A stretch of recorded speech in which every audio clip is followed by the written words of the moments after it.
So does anybody have any questions on what we've covered in pipelining so far? Example 7.8 here is a very good representative problem, the type that you will have on an exam.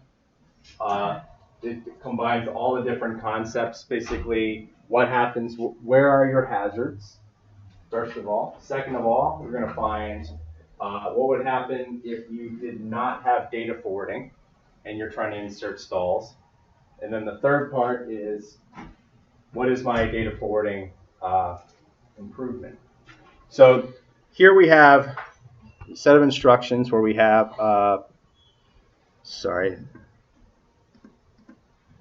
we have a load word instruction where we are taking the base pointer, T5, and loading into T2. Roderick and Wendy, if you could quickly turn in your homework assignments. And then what we're happening is then we take that value of T2, add T8, and put it into T5. And then we're going to take that T5 value, add it to T2, and put it in T3. And then we're going to take this value of T3 from store word and store it back into data memory. So typically, the reason why I described the problem to you in that way is because when I did this type of problem when I was an undergrad, I did this to be able to identify data hazards. If you kind of think through what is the instruction actually doing, it becomes actually fairly simple to find your hazards. So the first thing we're doing is we're taking this value of T5 and 40 and loading it into T2, right? Actually, I'm going to make this blue, and I'm going to make the hazards red, right? So are we updating the value of T5 or T2 in this instruction? T2. All right, you guys are all with it, much more with it today. One trip to the stadium, you guys are a lot happier. All right, so I'm going to tell you the correct answer, and then I'm going to tell you the common mistake that students make on the exam. The correct answer is this is the hazard, and the reason why is because we only would be able to get it to instruction, to execution, and it moves to the next stage, but we already need it at the ALU. That's what E stands for. This is the simplified version. A is for execution. We would need it, but it hasn't been written back yet. So if there's no forwarding, you'd have to insert two stalls. That's why if you look a little further ahead, we have stall, because we can write back and then have the execution available in this next stage down here. Common student mistake. Do not do this on the exam. Now put that in orange. Common student mistake is to say that this is a data hazard. Why is that not a data hazard? T5 is already loaded. Right, we're not actually loading into T5. So the value of T5 is the same. Does anybody, what's the actual definition of pipeline hazard?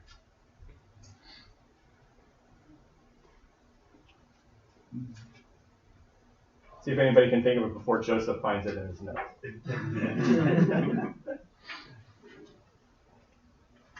The next instruction in the data path cannot be completed one clock cycle after the previous instruction, right?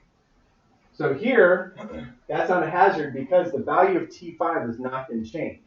Therefore, I can get that value from T5 in the next cycle, and it doesn't matter because it's the exact same value. That only happens if the values are different. And in this case, the value is possibly going to be different here because we're loading it into T2. So that's our first hazard. So the question then becomes, all right, we have one here. And so what about this guy? Is that a hazard? Now, that should notice this is where reading the question becomes important. Assuming no forwarding, identify all pipeline hazards between pairs of instructions. So assuming no forwarding, is T2 a hazard in instruction 3 with instruction 1? Work through this, since a lot of you wrote it down, probably without thinking. Now think through this. All right, so first instruction, I have the value of T2 here, right? So this is a hazard because I have the execution, but I haven't written back yet, right? So after the next cycle, I have it between memory and write back, and I need it in execution. Has it been written back yet? No. So that's also going to be a hazard. So that's the solution there. Right? And so as you can see, that's why in the notation that I did, these are in red. I've probably made the hazards very clear now because you now understand the color pattern. But what about this? What about T5 and T5 here? Is that a hazard? Yes. Yes. Why? There's a lot of yes. Hasn't been written back yet. Has not been written back yet. Very good. Right? So it's only been, it's here, so we need the next stage. So that's a hazard. Okay. Is this T2 and is this T2? Is that any kind of data hazard? No, because they're both data hazards with this guy. They're both being affected. There's no updating of the variable. So whatever copy those are, they're the same. So that is not a hazard there. So far, and this is where I've told you that a lot of students bring in colored pencils on these exams. The reason why is because they'll do things like this. They'll say, all right, red, I want my T2 hazard here, right? And you see how it kind of gets a little sloppy? So they'll do blue, and then they'll say T5, right? Does that make sense? So you guys are permitted to bring in colored pencils to be able to do this. So we have two more. So without looking over here, let's see if we can figure this out. We got T2 and T5 are added and loaded into the value of T3. So next, I'm doing store word, and I'm storing T3 into 20T5. So is this a data hazard here with T3? Yes, a lot of nodding. The most common mistake, having taught this class now 6 times and T-dated 2 other times, is students miss this hazard because they don't understand load word and store word instructions. So you're taking load word, you're taking this value and loading it into the local register. Store word, you're taking the value from the local register and storing it to data memory. So let's pick another color. Do purple. And then here, right? So one more, we got T5. So we'll go back to our light blue. Is this a hazard, this T5 here? No. No, why or why not? You just update. Okay. Well, you're not manipulating. We're not manipulating it, but the key thing is pipeline hazard. You need to have different values. So in instruction 2, we are updating the value of T5, correct? And so the value of T5 has been updated here. And I'm calculating subtraction here, right? So this was a hazard. So now, after the next stage, I have it here. And what I'm doing is, in the final instruction, I'm calculating the store word base pointer using the ALU. So do I have the updated value of T5 yet? No. So therefore, this is a hazard.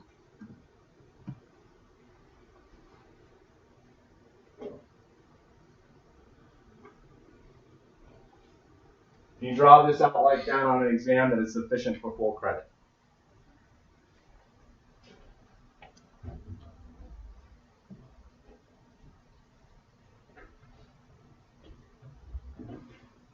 So that's part A. Does anybody have any questions about that before we move to part B? Yes, McKenna. Missed it. Okay, well, you can look it out on the video. Does anybody have any questions? Yes, to hear. Do we actually have to color it out? You don't have to. There are other ways of doing it. You can just write out. Here's other ways students do it. So they can write 1, 2, 3, and 4, and they'll say 1 and 2 T2, right?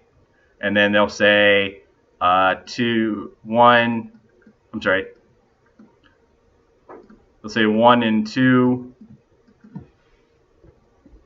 T2, right? And they'll say 1 and 3 T2, and they'll say 2 and 3 T5, 2 and 4, T5, and then 3 and 4, T of 3.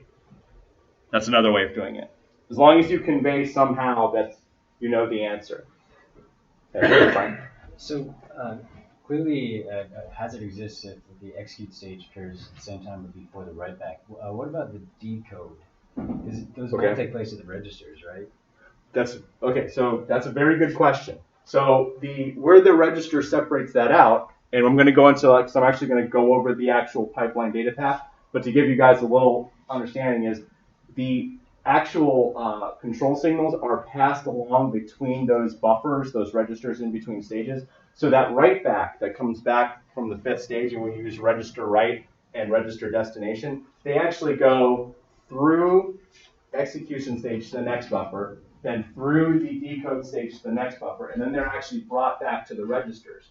So that's how you're able to use write then read. So first you take that write from the write back stage, you use that first, and then you read it using a 0 and put it onto this register. So that's how you avoid that type of hazard, or I'm sorry, that kind of stall. Any other questions? Good. So the second part, assuming no forwarding, insert stalls. So here's what I mean. So here we determined that, so this is the part, assuming no forwarding. That means we are going to have the copy of the value, the stage after the write back. So here we have a stall between, we have a hazard between T2 here and T2, right? In the next stage where we've loaded. So what's going to happen is we're going to have completed it here, right, for T2, and then we're going to have an execution on that stage. So let me, I'm going to bring up Notepad here for a split second. I'm going to show you kind of what I would do here on this type of problem. So here I do load word, right, and I go fetch, decode, execute, memory, write back. Then I have an add, right, and I know there's a hazard. So I know that I need the execution, the stage after, right? Because that's where it comes out of the registers. So then I just would go back and say, well, this is decode, this is fetch, and so fetch is supposed to be here, right? These two. So in order to do that, you insert stall, and then you insert a stall. And then you do memory, and then write back. So the next one is a sub. And so what happens is we have that hazard again between this instruction and the next instruction, right? So here's how you get to think through this. In this previous part, we had a hazard between T2 here as well as T2 in the next instruction, right? But if we insert those two stalls, this hazard is resolved because it's no longer part, because we now have the correct value. However, we have a hazard between T5 and T5 between 2 and 3. So what happens is, now I go back over here. I do my execution the next stage. Okay, well then I do decode, fetch, then I have to do stall, stall again, right? Memory, write back. And then last is store word.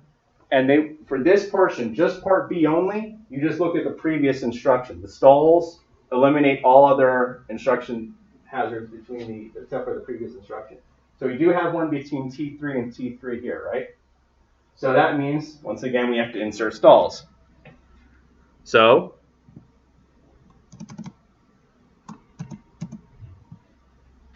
ALU has to have it the next stage. So we have decode, fetch. Did I do this right? Oh yeah, stall and stall. Memory and write back. And then the last part is you just go through and you go 1, 2, 3, 4, 5, 6, 7, 8, 9, 10, 11, 12, 13, 14. And that's how you get a total of 14 cycles.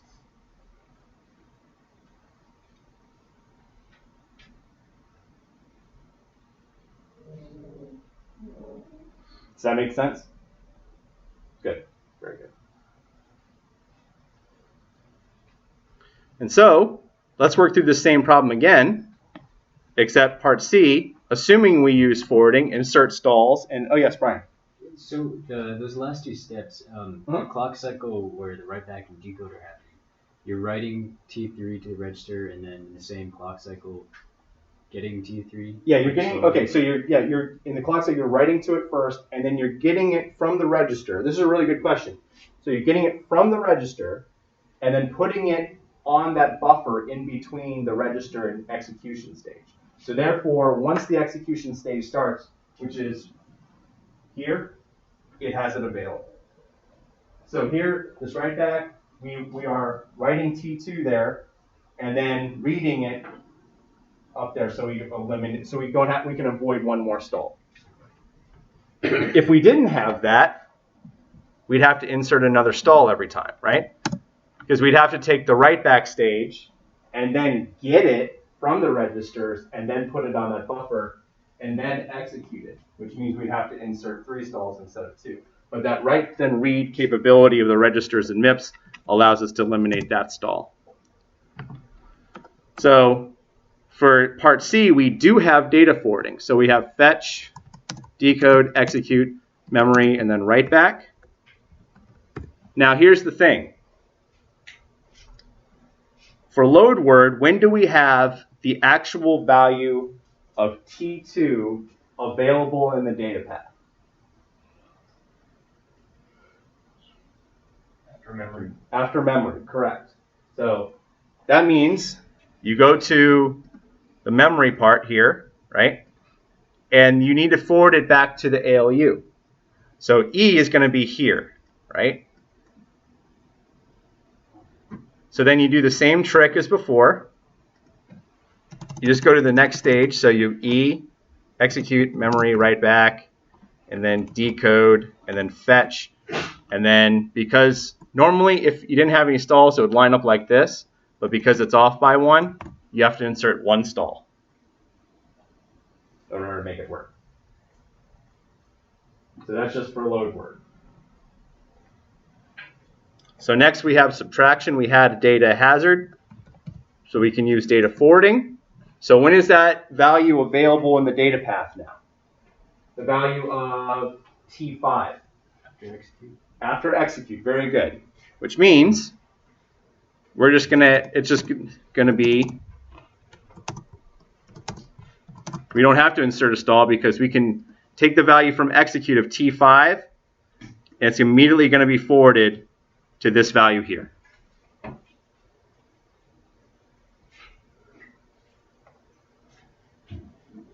So that subtraction instruction calculates T3. So we now need store word. So when is that value of T3 available in the data path? No. Why not? What is store word? What's the difference between load word and store word? Your store word, you're storing data memory and loading. You're loading from. Yeah. So you're loading from the registers, right? So it's going to take it from the registers, put it on the buffer, and it's going to take it immediately after the ALU because it's going to calculate this value. So I don't have to insert a stall. I can call it the very next instruction. Okay. And so then again, we use our calculations. 1, 2, 3, 4, 5, 6, 7, 8, 9. 9 cycles. And as we go down here, we'll see that's in fact 9 cycles. So that means our speed up is 14 over 9. And before that, this took 5, 10, 15, 20. So this became 20 over 9 from single cycle.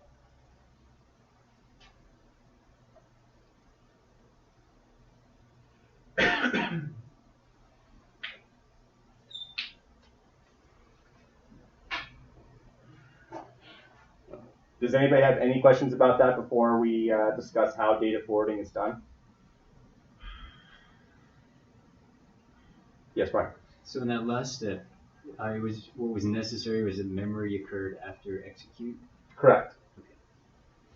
Because it's physically, because the load word, it gets it from the data memory and then puts it on that buffer. And then after that, it's going to put it on in the mem to reg multiplexer and then come back to the registers, at which time it also bring reg write register destination control signals with it, and it'll say, okay, I need to write, and I need to specifically pick the one from load word, so RT.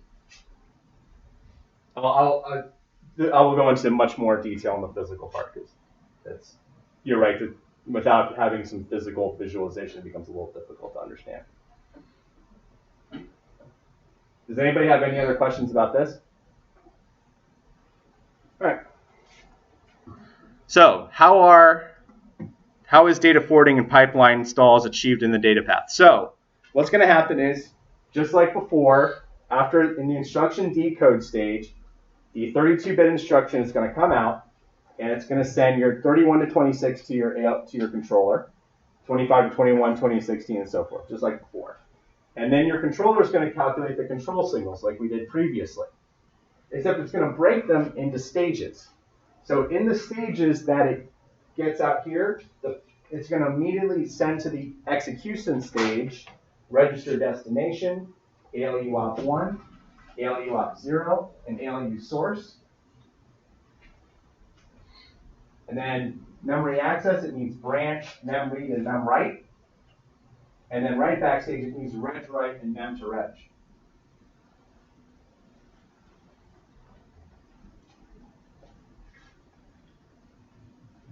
And the reason why, and so you can see it's the exact same table, except it's breaking it into the stages that it's actually being used. So here, branch is being calculated after the ALU stage. So you use your ALU, you get your 0-bit, you get branch, you get your and it goes to that multiplexer, right? So now it's using it there. Again, ALU has also calculated the base pointer. So if you went to data memory, you would have mem read and mem write in that stage. So afterwards, you don't need that. But what's going to happen is, since it's waiting in between each stage, there's a buffer here that's going to hold all these. Actually, I probably should have put the buffer there. There we go. So what's happening is, out of the controller, you get branch, mem read, and mem write, and they're held for that stage. And then afterwards, goes past the buffer, and branch would come here, mem read would come here, mem write would come there. So that way it executes at the precise stage that it should be. Utilizes the control signals at the exact stage that it should. I shouldn't say execute, because execute is an actual stage in the data path. And so this is a little more of how that's actually done. And so then register write comes along with it. So does mem read to register. Right?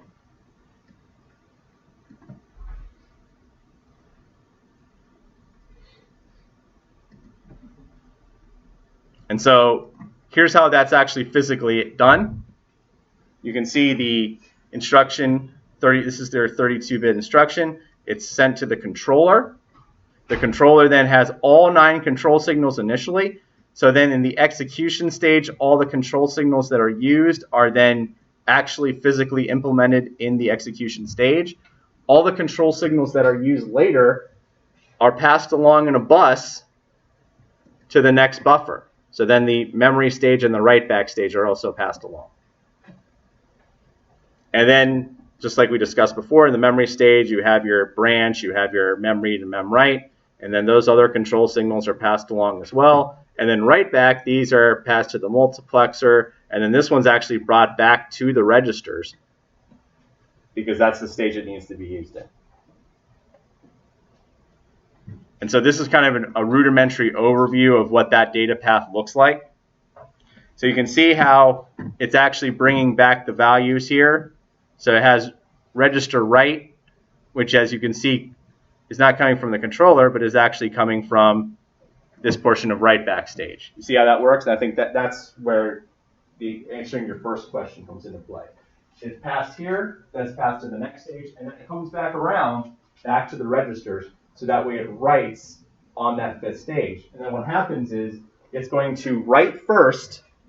It's going to say, I need to write to this 5-bit value, I need to write this data to this 5-bit value first. And then what I'm going to do is I'm going to read these registers and then put the values here. So if we were doing a write back stage and we had, like, say we had that value of T5 coming from the load word here, so then that value is actually going to come through here, and it's going to come all the way back around, and it's going to be here. Meanwhile, the write register, you can see that's actually coming from here because we have 20 to 16, right? So these are both passed here, and this is the first stage where everything's available. So the register destination, right, comes through here, makes the decision, and then that value that I want, that 5-bit value is passed. It's passed again. So since it's being used in the 5th stage, it is now being sent to write register. And again, as we mentioned before, reg write is coming here. So what's happening is it's going to do that first, and then in the same cycle, it's going to take this value of read register, this value of read register, and then put the values on here respectively. So in the second half of the cycle, it doesn't care what the value of register write is.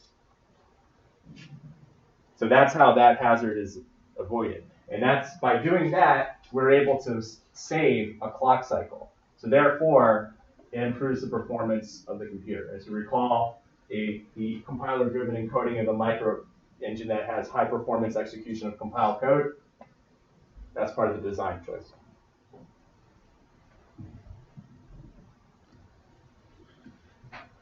Okay, so does anybody have any questions about that before I start throwing some definitions and how this is actually?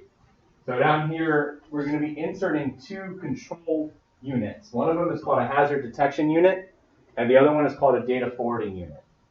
The hazard detection unit is going to, remember, you guys have actually used that problem to make logical decisions based on what is actually happening.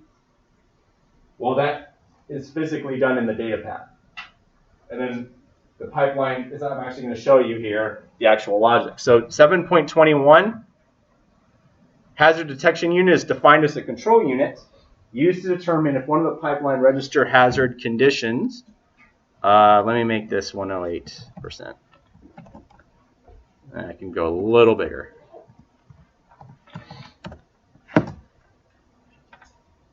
Okay, that should be good for those of you in the back. All right, a control unit used to determine if one of the pipeline register hazard conditions exists in the data path and inserts a stall if one exists. So if we have a data forwarding unit, that means it's going to insert a stall if we have some sort of contradiction between a load word instruction and that hazard, and the previous instruction. So here's how it actually does it.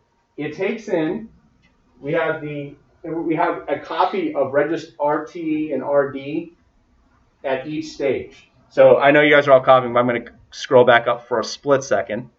So here we're passing RS and RT and RD, right? So 2016 and 1511 passed here, right? And they're passed along.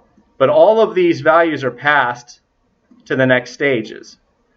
So what's going to happen is the pipeline register hazard is going to take these values. So this is, see here, this is ID execution. So this is the buffer between instruction decode and execute. And then there's execute memory, and then memory and write back. So what's happening is it takes the 5-bit values in TGO 7.22, which is this. It's going to take the 5-bit value of register RD and compare it to RS. And it's the same thing. It's going to compare RD to RT. And the reason why we're doing that is because the hazard exists if the instruction before it that was executed before, I mean, you see how execute memory is a stage ahead of ID execute? So it's the previous instruction.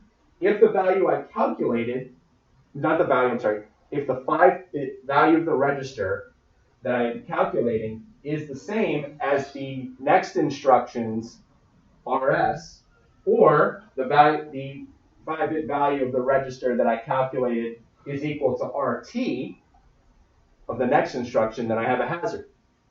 It does the same thing for 2 instructions down. So now it's at memory write back. So that's in between. This is how we calculate the load word data hazard. Destination register that's equal to RS or RT. And it's looking at the 5-bit value. I should emphasize this. the 5-bit location, right? Not the actual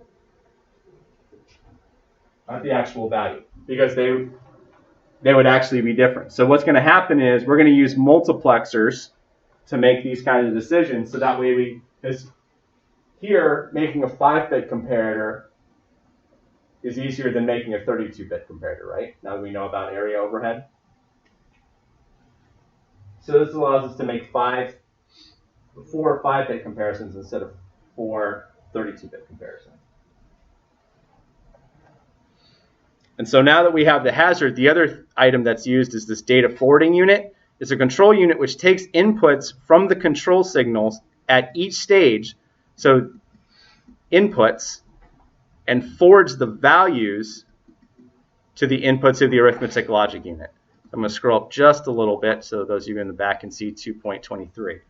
So what this means is hazard detection unit is actually looking at the values of the location of the registers. The data forwarding unit is saying, all right, I'm actually going to forward these values back to the ALU stage, just like you did in the previous problem. So it's going to physically do that. It's going to take the values between execute and data memory, and then between data memory and write back, forward them back to the front of the arithmetic logic unit, so that way they're all available at the next stage. So that way we can eliminate data hazards.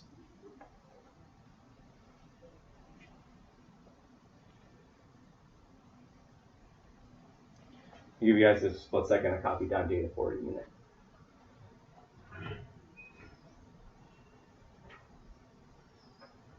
Is this starting to make a little more sense? Yeah. Okay, good. Same thing to here. Is this making more sense? It's kind of tied into your question you had earlier. Yes. Okay.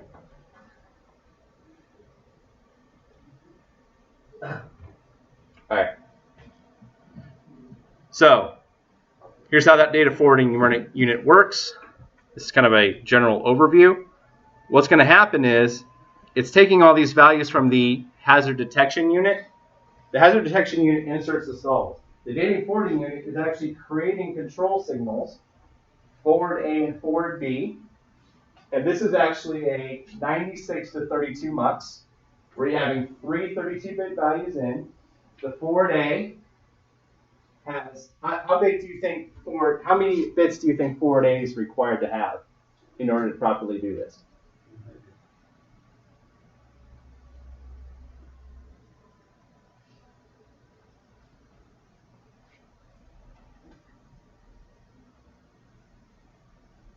If it's 96 to 32, it's really just 32 3-to-1 multiplexers, right? So in order to do that, you'd have to, exactly right. It would be the same as a 4-to-1 mux, so it's actually 2. So you're going to see down here when I show you this truth table that forward A and forward B are just 2 bits each, and they each forward on 32-bit.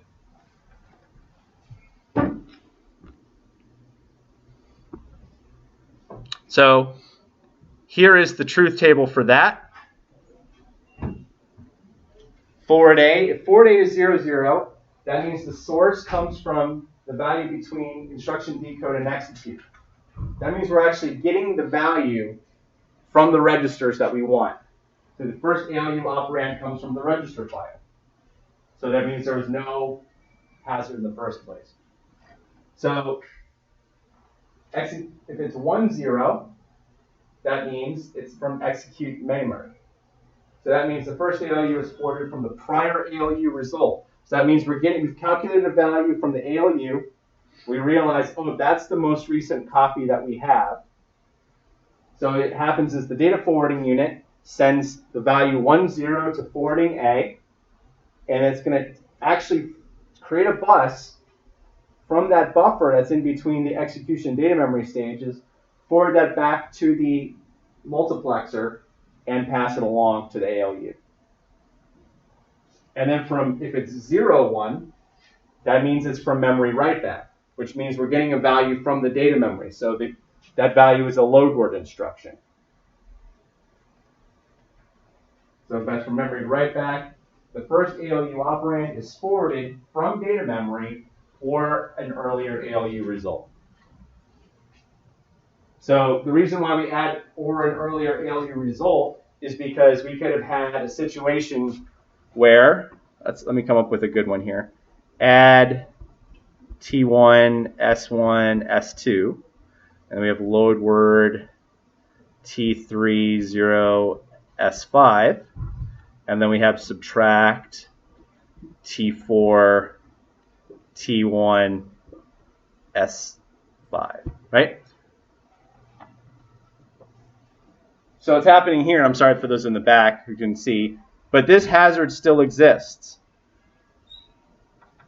And the reason why is because it's still in between data memory and write back. So we need to forward that result from an earlier ALU result in order to resolve that hazard. And then it's going to be the same thing with forward B. And the reason why is because the ALU has two potential inputs. Forward B, the second ALU operand comes from the register file. Forward B is 1, 0. The second operand comes from the prior ALU result. So it's the same thing as forward A. So what's going to happen is both the ALU result is going to be forwarded back to forward A. And it's also going to be forwarded back to forward B. And then the value in between data memory and write back is also going to be sent back to forward A and forward B. So in the example I just drew up, what's going to happen is the first operand did not have a hazard at all. So forward A is going to be 0, 0. And since there's a stage in between and there was a hazard, the forward B is going to be 0, 1. Does that make sense? No? What's wrong? What?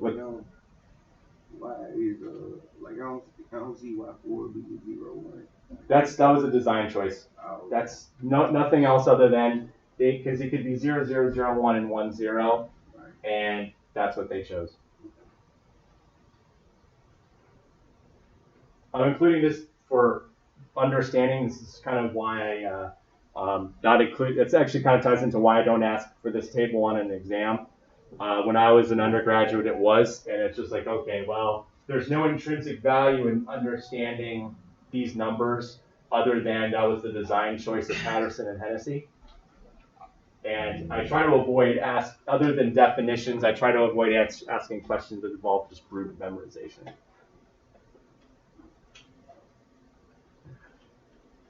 Does anybody have any questions about the implementation of the data forwarding unit?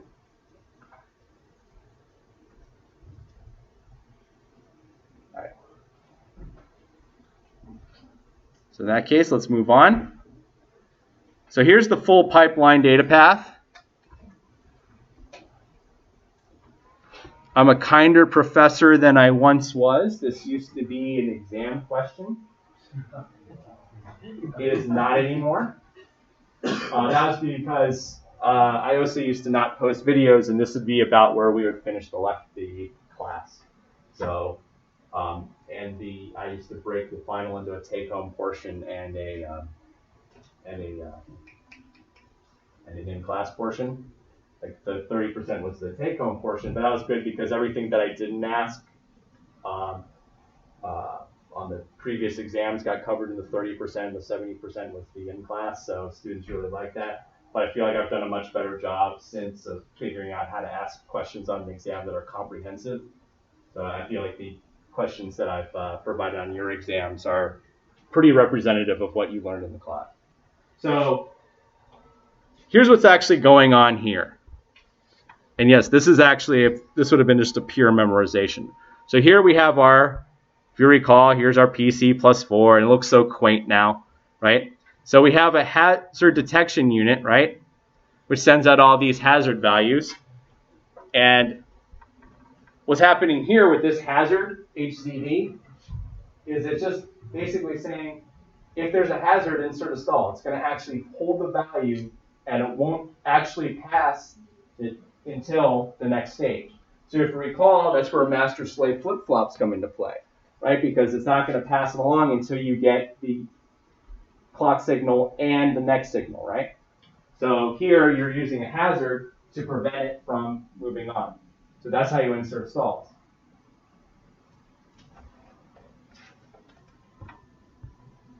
Additionally, this is kind of a simple way of summarizing our jump. So we have our branch and jump, as you can see, 1 0 0 1 0 0. 1 0, you see it comes from, I'm sorry, this comes from branch, right? So 1 0 means branch, 0 1 is jump, and 0 0 means just give me the next thing. So we have a branch and jump 2-bit signal, so they're never the same. So that actually has an intrinsic value. So that's how we loop back. So then we have our value. There we go. We now have our 32-bit instruction. 31 to 26, we have our control. For our jump, we have 25 to 0, shift left 2. And then we concatenate with the program counter, or PC plus 4 up here. And then we send it back through. So here, see I have reg write from memory write back. I've indicated that there. That was when I made this an exam question. I was trying to figure out shortcuts. And I'll actually, beyond this, I'll actually explain why I had this as an exam question. 25 to 21, 20 to 16. This comes from all the way from the memory write back buffer. That's 15 to 11 at decision, and we have the right data. We have our sign extension value like we normally do. 20 to 16, 15 to 11. I said that you were allowed to do this here, you're allowed to do it there, you're allowed to do it in the next stage, you're allowed to do it in the next stage, whatever makes you feel most comfortable, as long as you're passing along the correct value between the stages. And then it passed 25 to 21 and also passed your function value to your ALU control, and it passed 25 to 21 and 20 to 16 to the data forwarding unit. The data forwarding unit then took out forward A and forward B, and also forwarded the actual values back from after the ALU and after the data memory. We still have our ALU source, so that value comes from RD2. We have a little comparator right here, which allowed us to help with branch. We pass this through, and then we do so here. Comes out of the ALU. We use forward A and forward B, just like we had before, and we put that value on the next buffer. As you can see here, the value comes along. We zoom back out here.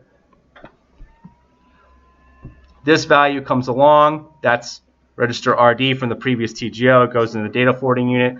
As you can see here, this also comes from memory to register and comes to the data forwarding unit. So then everything else gets passed along in these control signals, right? So you can see here we have write, memory, and execute are passed along here, and we use forward A. We have our ALU source.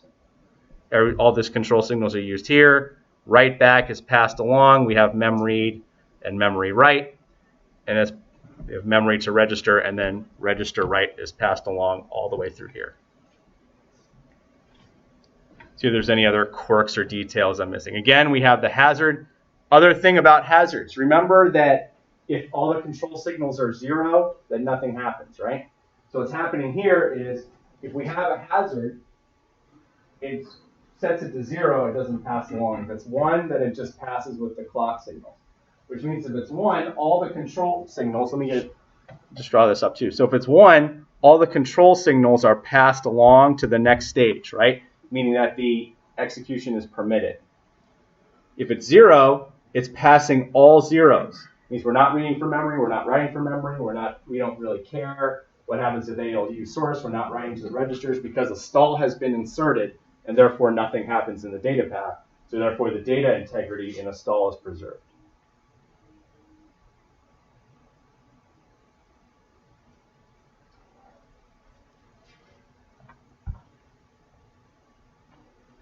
Okay.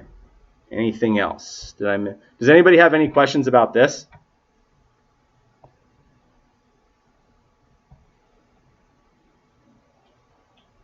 So when I interviewed with Intel, back in the day, they gave me the MIPS single cycle data path, which you all know, and we've all gone over a couple of times. All right, you understand pipelining? Yes. All right, here's your blackboard. Convert the MIPS single cycle data path into a pipeline data path. Go. Now here's the thing. Everyone's like, relax. You know how to do this.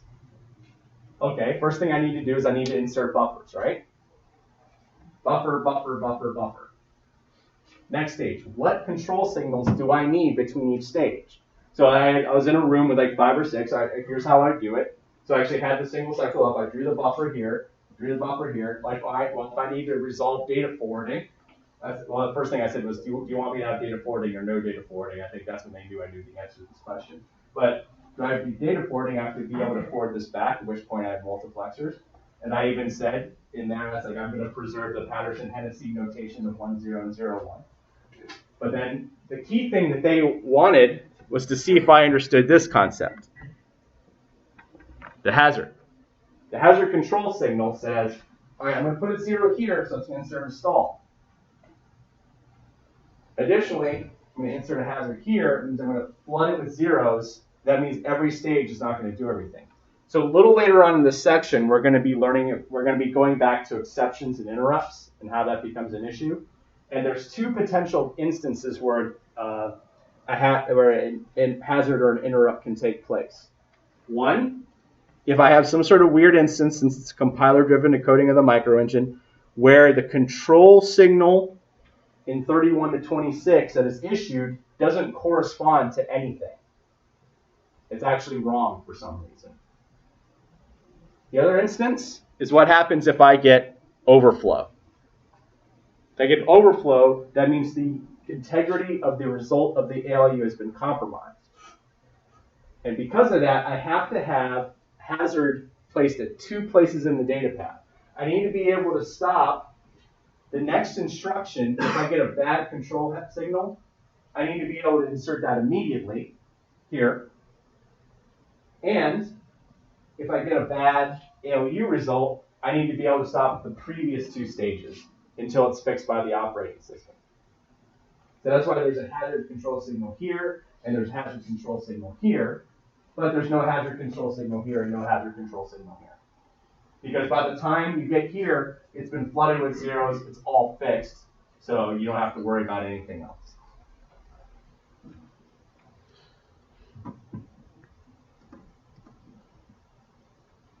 Okay, so does that make sense? I know I just threw a big giant diagram at you, and it can be a little intimidating, but I promise, it's not all that bad.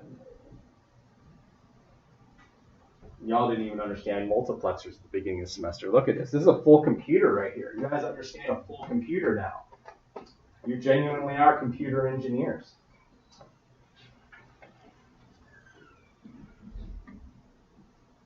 All right. So, just like I said, exceptions and interrupts. Let me zoom back in here. So remember, an exception is an unscheduled event that disrupts program flow, and an exception that comes from outside the processor. An interrupt is an exception that comes from outside of the processor. So as you're dealing with operating systems, compilers. So interrupt is what happens when you jump back to 0 for return 0. Because what's going to happen is there's going to be a specific instruction there that's going to tell the operating system that we're done, and then we're going to end the program and then start a new program, recompile a new program. An exception that we just talked about, what happens when we have actual problems with things going on in the data path. So I made a little note here. If these come up in interviews, exception versus interrupt is a very, very no matter where you go, the difference between an exception and an interrupt is very common. Interview question. So there's differing definitions, but the key thing that you need to convey if you're asked this in an interview, and bear in mind, in an interview, they're not going to expect you to know everything. part of the reason that they're going to come there is they're going to train you, but they want to see if you can kind of think outside the box and think on your feet. And everybody's eyes got big when I draw up the MIPS data path. Go, all right, relax. I got this. I might not be able to get the answer fully correct, but just like I said, my philosophy is put stuff on the exam so I can demonstrate you have knowledge. In an interview, demonstrate you have knowledge. Don't BS your way through it, but say, okay, well, this is what I do know, and this is how I'd apply it to try to solve the problem in an engineering fashion. You're asked the difference between an exception and interrupt.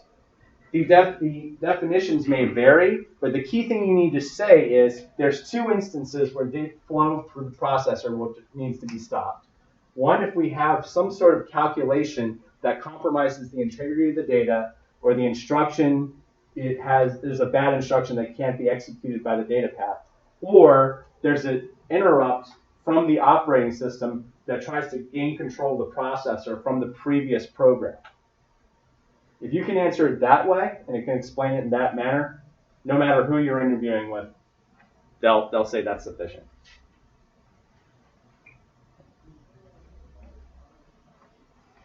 So here I've kind of got into MIPS terminology of what's the difference between an exception and an interrupt. So an I/O device request, for example, here, screw this up every time. I need to do I/O. If I'm doing I/O, right, I'm dealing with a mouse, I'm dealing with a monitor, I'm dealing with a touchscreen monitor, I'm dealing with a keyboard, I'm dealing with a USB, I'm dealing with a plug, I'm dealing with my AV support system here, right? And all of that is talking to the processor in real time. And for those of you who are going to take operating systems, you learn about something called threads, where you have concurrent parallel operation. So you're trying to simultaneously run the monitor while putting in keystrokes, right? So that's going to stay there while I simultaneously type in Notepad, right? So if I have Notepad open, I can go like this, and I go hello world, right? And then just like that, I can draw a happy face, right? And the reason why I'm able to do that is because the operating system is constantly ensuring that parallel processing takes place. That's why you're dealing with multi-core, quad-core processors. And so the designers of MIPS chose to differentiate between internal and external interrupts, with an internal interrupt being, quote, an exception, and external being an interrupt. So the internal, right? So the internals are user program invokes the operating system, which is a tad outside the scope of the course. But basically, general idea, you're trying to invoke the operating system to gain some sort of control. How many of you have dealt with any kind of Linux or Red Hat command line interface? Some. Okay, so we got a couple. So the general idea is, when you do an SU, which means you become the super user. When you become a super user, you're going to be gaining certain privileges to certain portions of the operating system that you wouldn't have otherwise. So then you have user program invokes the operating system, and you do that by becoming a super user. An I/O device request is an external. Here's an example of an I/O device request. Right? I'm using the mouse to do that. It comes from outside of the processor. This is not inside the processor, right?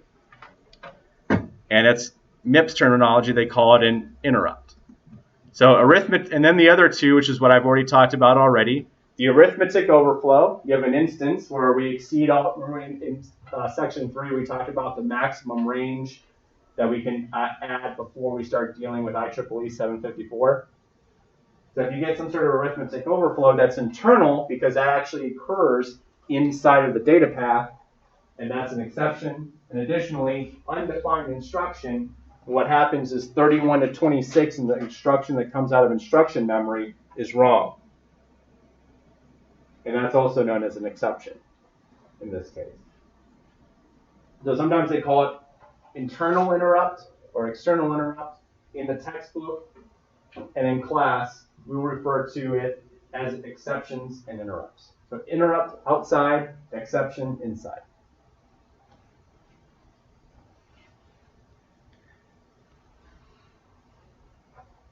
And so we're going to kind of briefly talk about what happens when this actually takes place.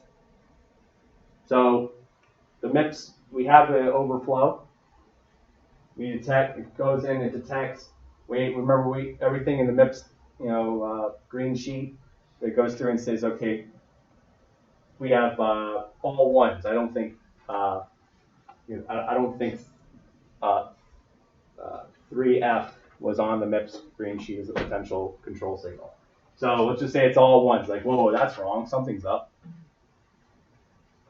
Now we're going to talk about that in 7.26. So we have this exception program counter.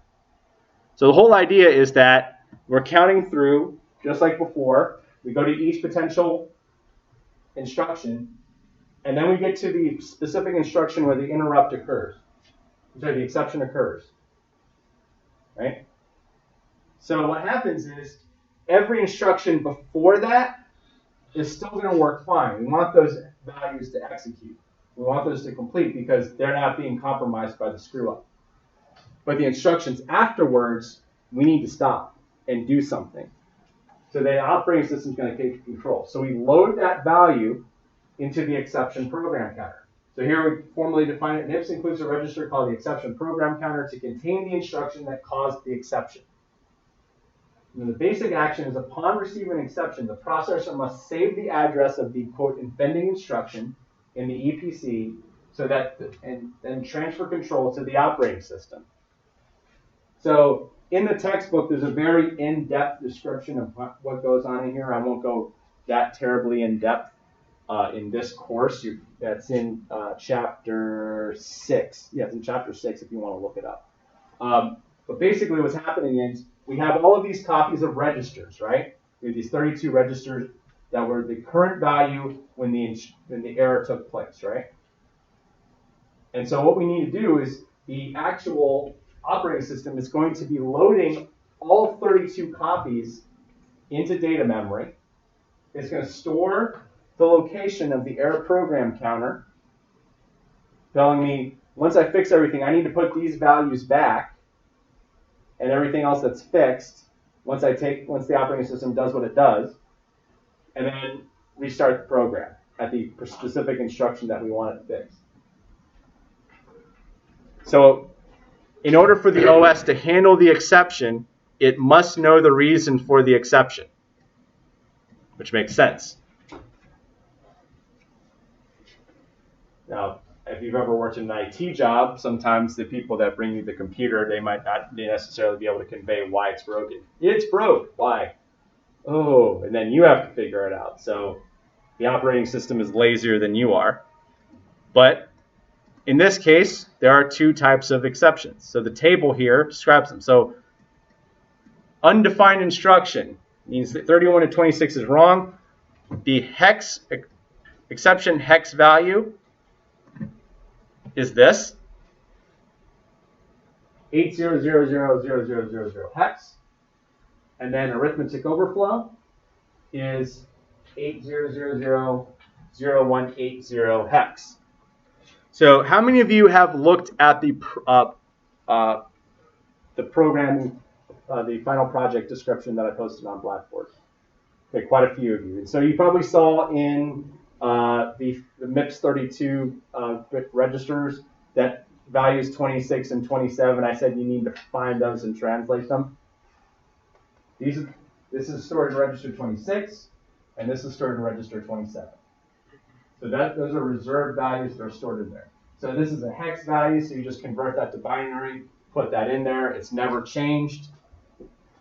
And that's actually going to create a store word where it's going to store, it's going to go to a specific instruction, specific place in data memory, and store that specific value. So that when the operating system looks at it, it goes, all right, what's wrong? It looks at it and goes, oh, it's 8000000 hex. The instruction at the error program counter contains a bad opcode. It fixes the opcode, loads everything back into the data path, and goes from there.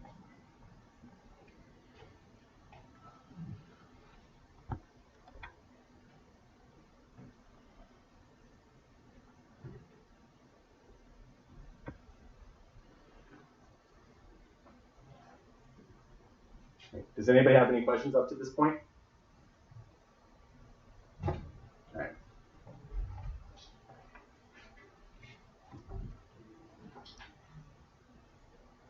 And so we store these values in what's known as the status register. Includes a register that holds the field indicating the reason for the exception. Boom. In vectored interrupts, the address to which control is transferred is determined by the cause of the exception.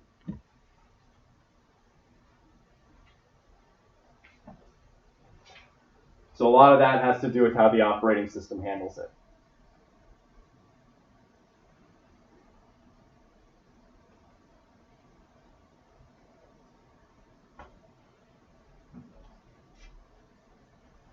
And so here we'll combine all the concepts. So let me scroll up a bit.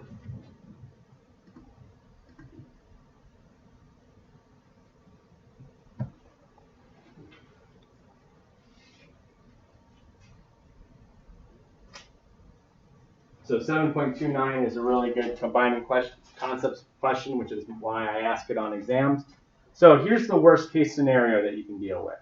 So we have these two values that we've stored in registers 26 and 27, which have our two potential data path screw-ups. We have an undefined instruction, and we have an arithmetic instruction, right? Now here's a terrifying situation. What happens if I have two instructions, and the first one gives me an overflow, while simultaneously the next instruction gives me an undefined value? That sucks, right? So simultaneously we have our two bad scenarios at once. So that's our doomsday scenario. So how does, of course, MIPS was designed to handle this. So the exceptions are prioritized so that the hardware determines which exception is to be served first. Now, it's going to serve the first instruction because it's moved further on in the data path, right? So it's going to deal with the overflow first in this case. So the reason why is so that way it can fix the overflow and then allow those to move on while then next dealing with the incorrect instruction.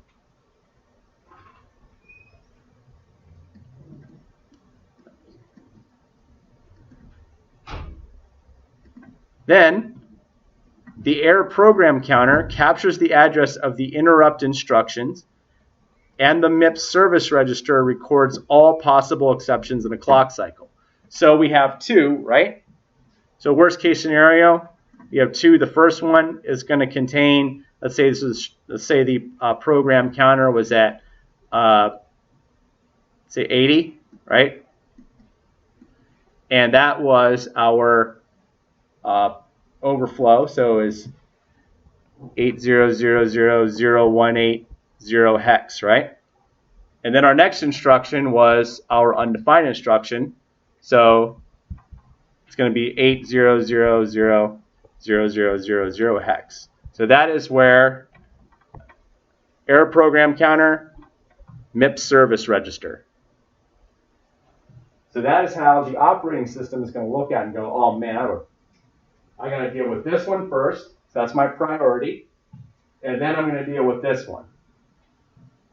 Figure out what numbers went in there. Because now, one of the benefits of loading it into data memory, now you can use the operating system like a virtual memory.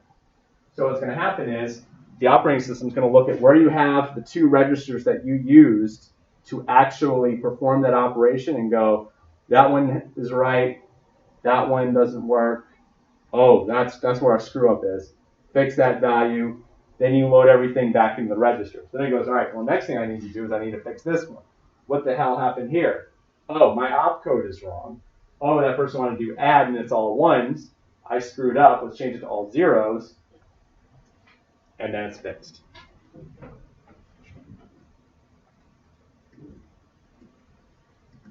And so this is going to be the end of, there's no more TGOs in this section, so 7.29 is going to be the last one. But I want to kind of quickly go over this and then kind of briefly discuss what's going to happen in the project. So here's a set of instructions, right? And so here's what's actually happening. when this occurs, this means I want to value 26, which is this guy, and I go to 1000, which is actually 250, as you recall, right? And then with an offset of 0, with register 0, and then it's 1004, right? So what's going to happen is, in this case, the overflow occurs in the add instruction. So the overflow occurs here. So we have an overflow, these instructions work, and these instructions need to wait. So you come through here, the overflow occurs, right? So this is from the textbook. The overflow occurs. It says, hey, I have an overflow.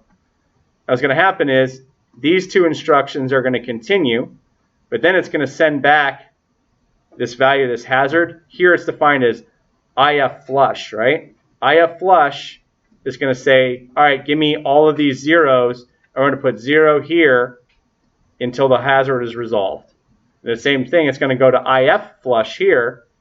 It's going to go to instruction fetch flush and say, don't give me the next instructions until I've resolved until the operating system has resolved the hazard. So it flushes it all out. The operating system takes care of it. The next instruction is going to be store word 271004, because we now have to worry about, because that's what the operating system, that's how the operating system knows how to handle it. And then from there, it updates the correct value and it's done. So that is section 7. File Explorer. Let's go into final project description. So you see this final project, upon completion, you'll meet all 8 course objectives. And then I put this fancy little thing you can put on a resume once you're done with the project that says, I meant all that. I remember that National Instruments thing I showed you. I've designed this final project, the write-up, such that the write-up, you can prove all of those things at once. So pertinent dates, on Thursday, code translation and files due. I'm also if you come in tomorrow on Thursday and your group has submitted this project on time and you're here, that also counts as a TGO. So a rewarding effort. I know you guys also have TGOs due on Thursday. And then following Tuesday, project planning proposal. So I want to go over that too. And then you see how these are 25 and 25, but then the corrected values are worth 50 in the final portion. That means I'm going to give you my feedback. You're going to fix them, put that into your report, and your fixed, corrected, once you get rid of your concept errors, that counts double. So now we've taken error into the learning process here. And then final project report just as normal. Saturday before finals, that's December 5th. I'd really rather you didn't ask me too many questions. That's my mother's birthday, so please get your questions to me before then. So I also have the layout of the table of contents. So I describe specifically what I want in code translation. I want you to translate this code, right? Show the initial files for instruction memory, registers, and data memory. What should they be when you compile it? And then I want you to show me what you think the registers.txt and data memory text should be after completed execution of the code. So the next section, I have code translation and file sample solution. So what I did is I changed the values in a sample solution, and I provided a different code set, and I actually walked through precisely how I want it done. So part 1, I actually, by words, I'd write out precisely how the code works, and then I actually say, oh, when I execute the code and I do it properly, it'll loop through twice, and this will be the final values of array.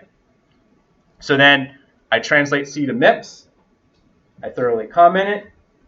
Part C, I translate it to machine language.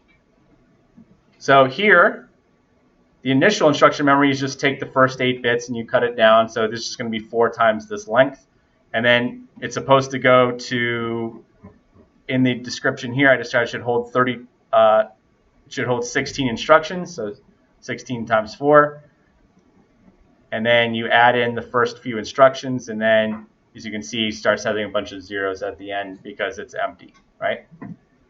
So then I talk about these initial values for data memory. So there should be 4, 1, 2, 3, and 4. So here's the first 8. It's 4, 1, 2, 3, 1, and 4, right? And then 0 is there to complete it. And then I say, all right, well, now I know that, the OS kernel is 8008 and 800018 hex. So these are the registers, S2, S3, and S4. I just find the initial values, what they should be here. And then I want you to put that in there, but now you should know how to do that. And then final registers, when I go through, I know that var A is 2, var B is 3, and var C is 9. My commenting here is 2 should be var A, var B is 3, var C is 9, so you can see it's changed. And again, you put the 26 and 27 values in there.